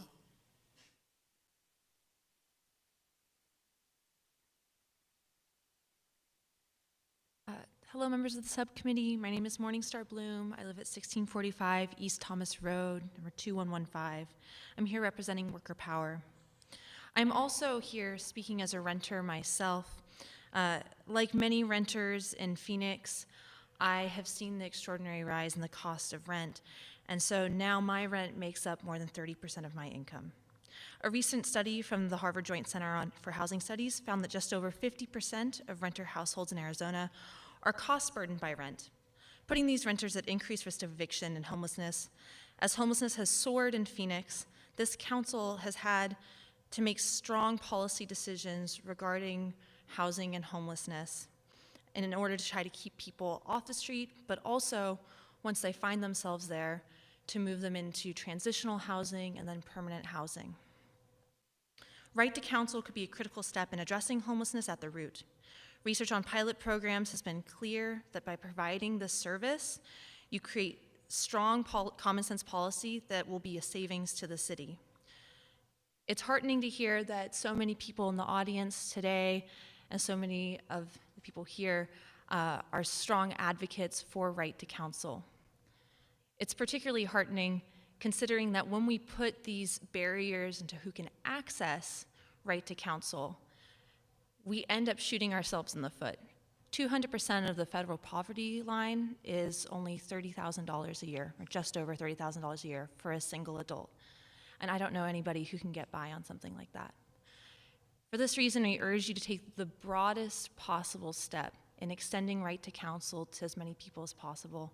I understand you're facing strong budgetary concerns. I also understand that we need to fight this holistically as a community if we want to make a difference. Thank you for your time. Thank you very much. I have Charlie.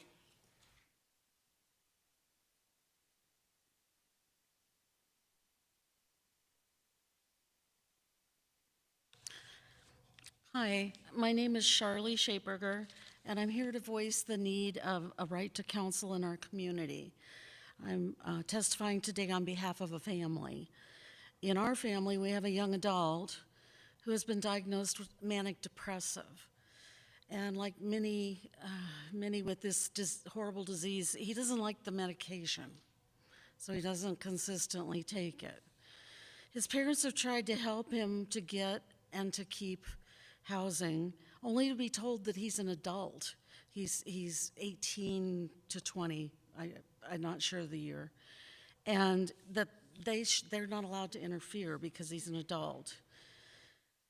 When the young man comes home to live at home after discharge from an emergency department, he runs away and winds up back on the streets where he can't get housing because he lost his job or was evicted. So, you know, it's a vicious cycle. How can we help him learn as a new adult how to find help? There are so many people struggling with mental health issues, and many of them end up in eviction court. Through a right to counsel program, you could create a necessary protection for this community, that they have appropriate legal assistance for him and for others who have mental health challenges when they get into an eviction court. Thank you for bringing the possibility of this program into conversation, because we really need it. Thank you. Sebastian Del Portillo.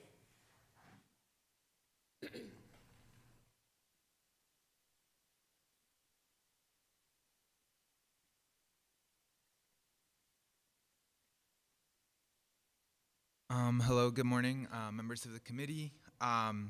It's with joy today that I'm here as part of the Take Back Our Homes campaign in support of Right to Counsel program in Phoenix.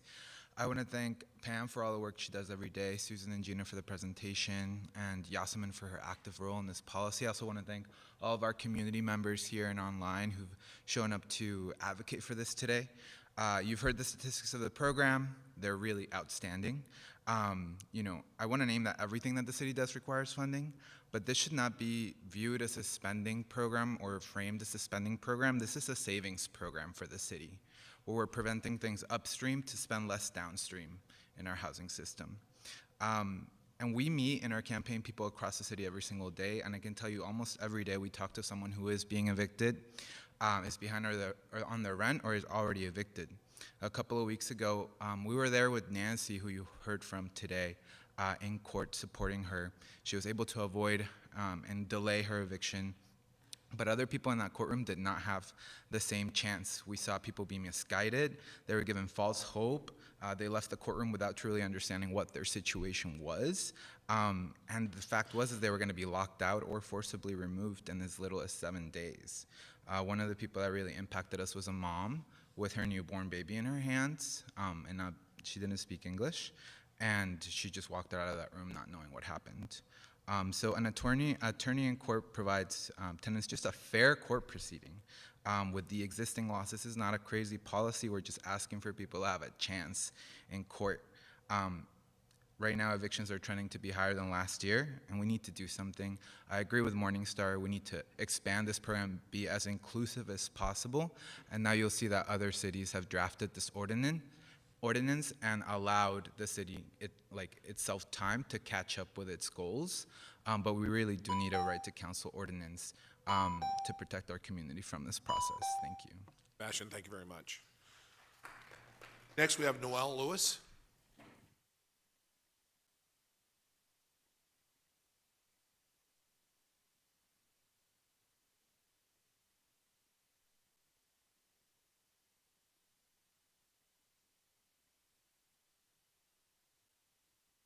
Hello, everyone.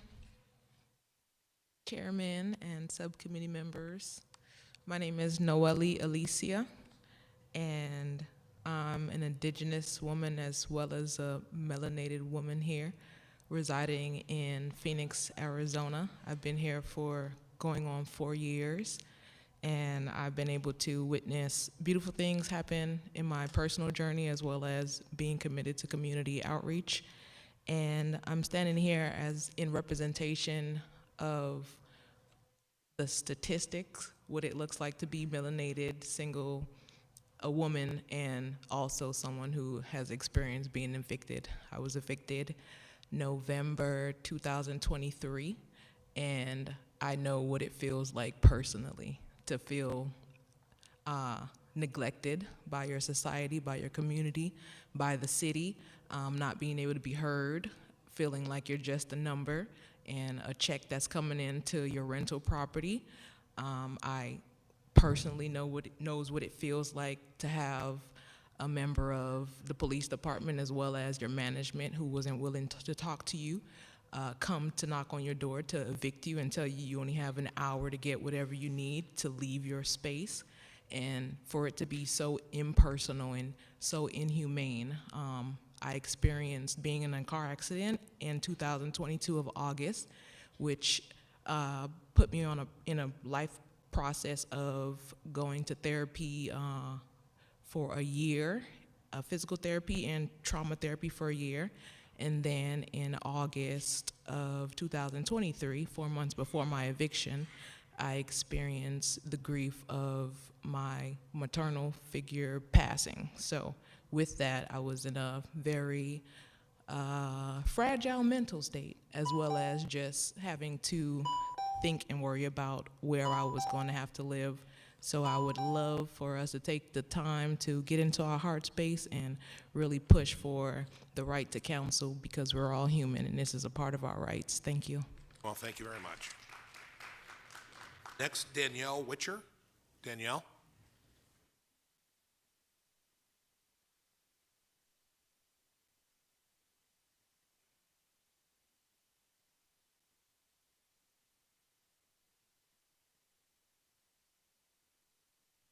Good morning. My name is Danielle Witcher. It's an honor to be here in front of you. I'm here to ask for counsel for this to be passed, because if we do need this, it would save. I was glad to hear them say Toledo, Ohio. I come from Toledo, Ohio. I have seen how this have done, and this will save the city a lot of money. It would help keep the homeless down and people into their home. We give legal representation to everybody else that's being incarcerated and going through the legal system.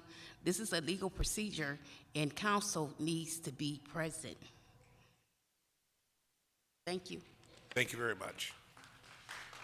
Last speaker of the day is Evelyn Castillo. Evelyn?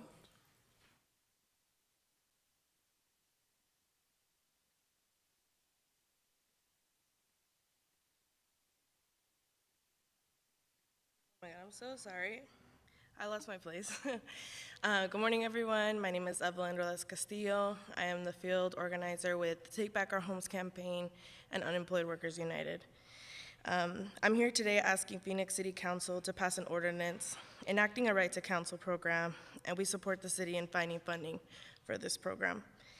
I grew up my whole life with instability because of the lack of affordable housing here in Arizona. I experienced homelessness for the first time at 7 years old, and I lost track of the homes I stayed in by the time I was 14. My single mother of 3 was our only provider. She had a lot of health issues, so when she couldn't work, we weren't able to make rent, which led us to face numerous evictions. We lived in our car at one point and were separated as a family because we often didn't have a place to live, leaving us in this endless cycle of poverty. Unfortunately, my story is not unique. The housing crisis is only getting worse, causing the size of the unsheltered population to hit record numbers. We have one of the fastest eviction processes in the country. Not having an attorney is a huge factor in this problem and leaves tenants with no protections against evictions that may not be lawful. Rent control and strong tenant protections, like a right to counsel, can help slow the crisis down by keeping more families in their homes. We have a much bigger fight when it comes to affordable housing. More must be done in order to ensure families and neighbors stay housed in the communities to which they belong. As humans, we all deserve the preservation of our homes and a safe and dignified place to live. As a city, it is up to us and you all at council to uphold this value. Thank you so much for this time and for listening to our stories. Thank you very much. That is all the list of speakers I had, so. Sorry, council member, I also registered to speak.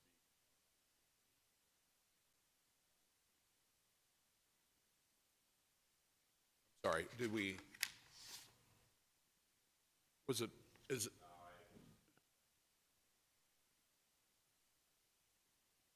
Okay, go ahead. All right. Name, give us the For sure. information, thank you. Thank you again. My name is Luke Black. I am an organizer with Poder in Action, representing the Pueblo's budget in support of right to legal counsel for folks that are facing eviction. I would like to just really quickly tell my own story. I am a renter here in Phoenix. The current location that I've been at, I am in my 4th year there. I've had 4 leases with them. About a month ago, I bought a grill for my apartment and had it out on my patio and received a text message from my landlord telling me that I needed to have it removed. The next day, I got a follow-up text message from my landlord telling me that I had not removed the grill and that they were beginning eviction procedures. Less than 24 hours, and I was already being threatened with eviction. 4 years I've rented with them.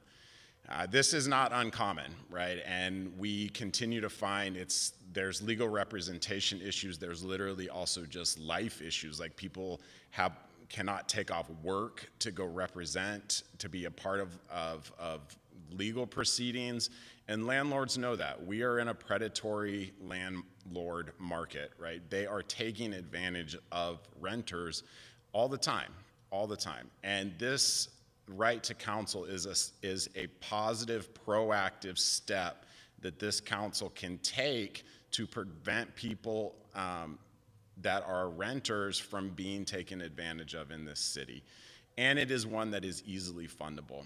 And I would like to just speak to y'all's access to $80 million that was presented yesterday in the general fund.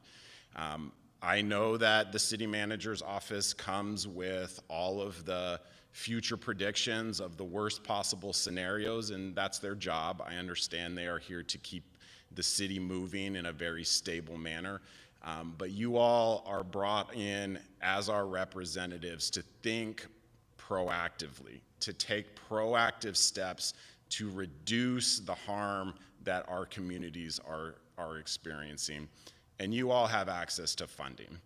The city manager, it's his job to figure out how to pay for this using the general funds. But you all can direct him to finance this program using that funding. So I would encourage you to do that. And thank you for thinking through and taking time to support legal right to counsel. Thank you. Thank you very much. Okay. Panel, thank you very much. We will move on to item 8 is up next. Wait, I'm sorry. Go ahead, Councilwoman Hodge Washington. Before we step away, I wanted to add, based on the comments that we received from from our public, I wanted to make sure we followed up on 2 things. One, we recently extended some funding to our TEAP program, so it included, I think it's now $1.3 million, and it's anticipated to last us through December 31st of this year. And I trust that if there is a shortfall, we will get that you will bring that back to subcommittee as well as council for potential extension of that fund. And I think I agree with the speakers. It is one of the tools that the city can use to help address in our homeless crisis and to ensure that we don't continue to increase that number. And then 2, I also wanted to ask, as we consider this, moving this forward, if we could present some proposals that maybe address not the, we would, of course, I mean, our current is 200% of the federal poverty limit. I would ask that we consider additional levels and what that budgetary impact would be to the city, so we can consider that. And as you look into private funding for this program, I would also ask that we look at some of the other funding that we've seen in other cities. For example, Detroit was able to move forward with private funding, and I just think we need to make sure we expand the scope of the areas that we are looking into when it comes to potential funding for this program as well. So thank you so much. Okay, item 8 is next. Neighborhood Services Department will discuss the city's abandoned shopping cart program. I see Spencer Self, Neighborhood Services Director, and Anna Marie Ortega, Deputy Neighborhood Services Director, at the table. So the floor is yours. Thank you, Mr. Chair and members of the subcommittee. Today we are here to present an update on our abandoned shopping cart program.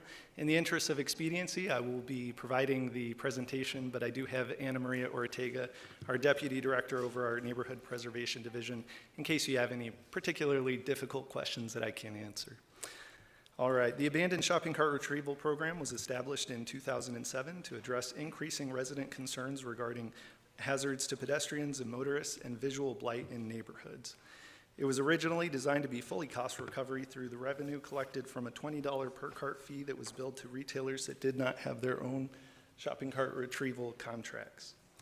At that time, few retailers had contracted services in place to retrieve carts taken from their business, and the fee was seen as a tool to encourage retailers to implement measures to prevent carts from being removed and to retrieve them when they are. In 2012, City Council approved NSD's request to increase the cart retrieval fee from $20 to $25 to maintain full cost recovery. Over the next 5 years, the total number of carts stabilized while the number of billable carts decreased.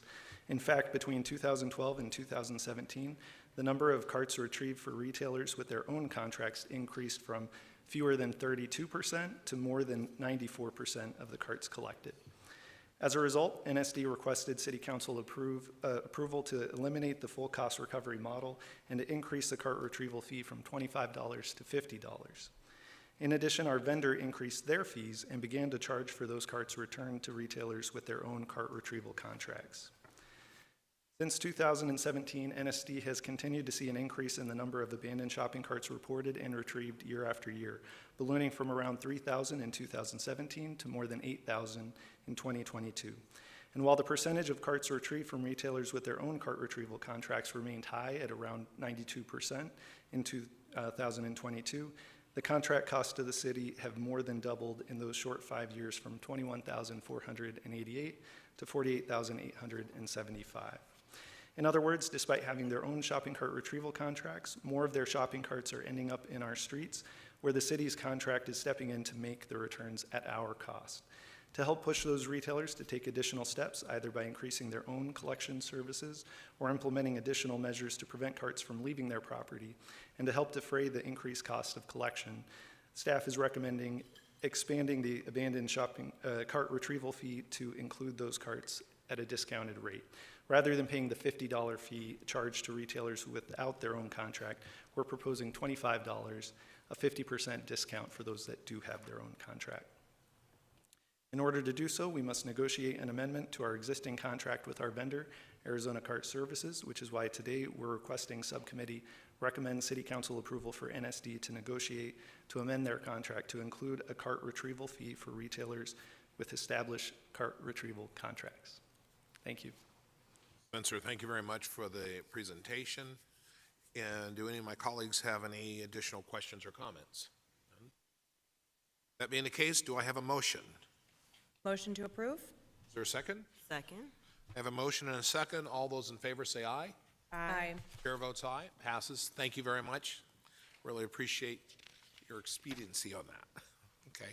Next, we'll welcome, I was going to say Chris Mackey. I don't see Chris walking up, but I do see Xander Keating and Eric Johnson coming to the table. So with that, the floor is yours. Good morning, Mr. Chairman, members of the subcommittee. With me today is Xander Keating, Deputy Director, who will walk you through our proposed expansion for the Enhanced Municipal Services District to include the rest of our bioscience campus. Thank you, Mr. Johnson. Chairman Robinson, members of the subcommittee. So first we'd like to start with a brief history of the Enhanced Municipal Services District. You can see the existing boundary on the screen there. This is a district that was established in 1990 at the request of the property owners within the district. It provides enhanced services within the district. Think the ambassadors in the orange shirts that you see downtown. They do a number of business outreach efforts. They do a lot of marketing and events. And then they also do the cleaning green programs, graffiti removal, all of those sorts of things. Devney Marley, who's the president and CEO of Downtown Phoenix Inc., is here with us today in case you have any additional questions on those particular services, because Downtown Phoenix Inc. is the city's service provider for the Enhanced Municipal Services District. The services that are provided within the district are determined by the stakeholders, and that comes from a district board that is made up of a variety of different stakeholders within the district, and they're really who make those decisions and recommendations about what services should be provided within the district. All assessments that go towards funding the district are paid by property owners. So the proposed updates and expansion of the Enhanced Municipal Services District, you can see the red bounded area on the map there. That's the expanded area. The reason the city is moving forward with this is at the request of those specific property owners, but it's also to bring the rest of the Phoenix Biomedical Campus into the district. The white dashed line you see on the map, that is the boundaries of the Phoenix Biosciences Core, formerly known as the Biomedical Campus. And when the Enhanced Municipal Services District was created, there was no PBC, Biosciences Core, but the area that was created for that went across the boundary line, and the northern portion was not within the Enhanced Municipal Services District. We're here today to rectify that and bring the rest of the Phoenix, a recommendation to bring the rest of the Phoenix Biosciences Core into the Enhanced Municipal Services District. There are no private property owners within the expanded area. They are all government owned. There's 4 property owners. There's the City of Phoenix, there's Arizona State University, there's the University of Arizona, and then there's the Phoenix Union High School District that own all of those property owners. At the City Council's preference, they have the ability through the resolution to exempt government entities from paying assessments within the district, and our recommendation would be to exempt the high school district from the assessments because they're really not receiving any benefit from the district. But all the other property owners certainly receive a significant benefit, and we'd recommend that they are all included within the district. Mr. Rick Daymark, who's with Arizona State University, is here with us today as well in case you have any questions for one of the stakeholders that's within this particular area. So the estimated financial impacts. Ultimately, the impacts will be put into a budget that the City Council reviews on an annual basis, and so you'll see those total and final impacts later this year, assuming that City Council does decide to move forward with this action. But based on previous year's budgets, the estimated impacts, you can see them before you. For the City of Phoenix, it's approximately $51,762.15. Ultimately, as the rest of the campus is developed by our partners, that assessment that the city is responsible for would go down, because it would become our partner's responsibility for those particular parcels as it's developed. There is no general fund impact to that amount. Those properties are currently owned by the City of Phoenix.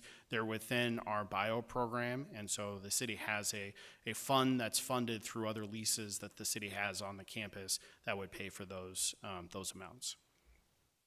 So the community outreach, we did do quite a bit of community outreach for this process to make sure our stakeholders and our neighborhood groups were okay with what we were doing and understood, the reasons behind this. We met with all the stakeholders on the campus, obviously the Arizona State University, University of Arizona, the Bioscience High School, and then met with other community groups as well, Downtown Voices Coalition, Central City Village Planning Committee, the Evans Churchill Neighborhood Association. So next steps, we obviously are here today before the Economic Development and Housing Subcommittee. If the subcommittee decides to move this forward to City Council, we would appear before them next month in April. But the effective date of this amendment, it won't actually go into the district until January 2025. This puts this into place where we would then be able to include it within that budget process. That takes approximately about 6 months. We'll be starting that process in May of this year, and it goes through about November of the year. Thank you, Zanin. And with that, we recommend the City Council approval of the expansion of the Enhanced Municipal Services District boundary. Thank you for the answer any questions. Sorry. Thank you for the presentation. I'd like to open the floor for additional questions or comments by my colleagues. None? Okay. If not, do I have a motion? Move to approve. Second? Second. Okay, all those in favor say aye. Aye. Chair votes aye. Motion carries. Thank you very much. And the next item, we moved to our final action item of the day. And it is item number 10. Lisette Hogans is going to be presenting along with Eric Johnson. So the floor is yours. Thank you, Chairman, members of the subcommittee. As you mentioned, Lisette Hogans, our Deputy Director, is with us to give an overview of our Phoenix Youth Rise program and our request to accept funding to continue the program efforts. Thank you so much, Eric. Chairman, Councilwomen, it's a pleasure to be here with you this morning. I'm going to just briefly go through our presentation here just to kick it off to give you some background on the Phoenix Youth Rise program. So the Summer Youth Workforce Experience Program was actually originally adopted by Mayor and Council in May of 2006. And since its inception, funding for the program has fluctuated from being funded through the city's Community Development Block Grant funds, general funds, and also leveraged through the Workforce Innovation Opportunity Act federal funding, and also from private partners. In 2014, the program changed from the Summer Youth Work Experience to the Phoenix Youth Reach and Investment in Summer Employment, also known as Phoenix Rise program. As a part of the budgeting process, Council has allocated $250,000 towards the Rise program.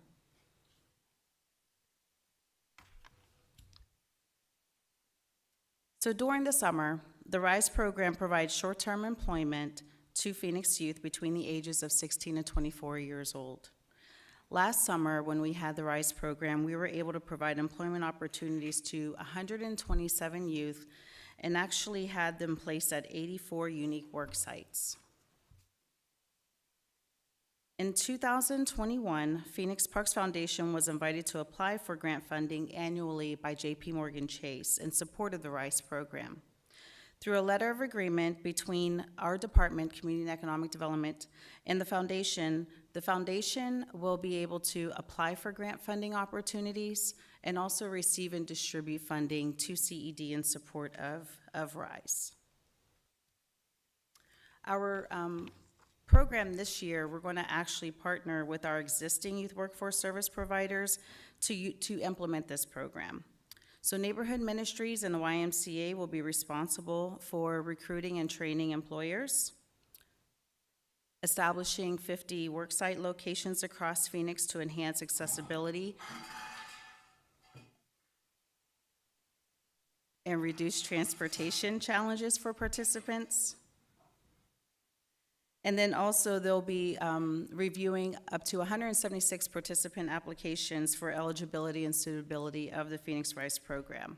Part of the role will also to prepare these youth for work readiness training and support services, and also help them in completing their goals. They're going to place participants in a paid internship experience with local employers for 4 weeks, and these youth will be working 80 hours a week. And with that, I'll turn it back over to Eric for a recommendation. Mr. Chairman, members of the subcommittee, we recommend subcommittee's recommendation to council to accept grant funding from the Phoenix Park Foundation and to continue to implement our Summer Youth Rise program. Eric, thank you, and thank you both for the presentation. I'd like to open the floor to any questions. No questions? Do I have a motion then? I move to approve. Do I have a second? Second. We have a motion and a second. All those in favor say aye. Aye. Chair votes aye. Motion carries. Yes, thank you very much. Really appreciate it.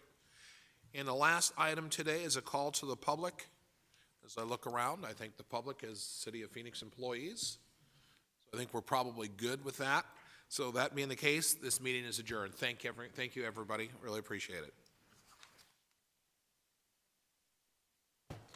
It's been a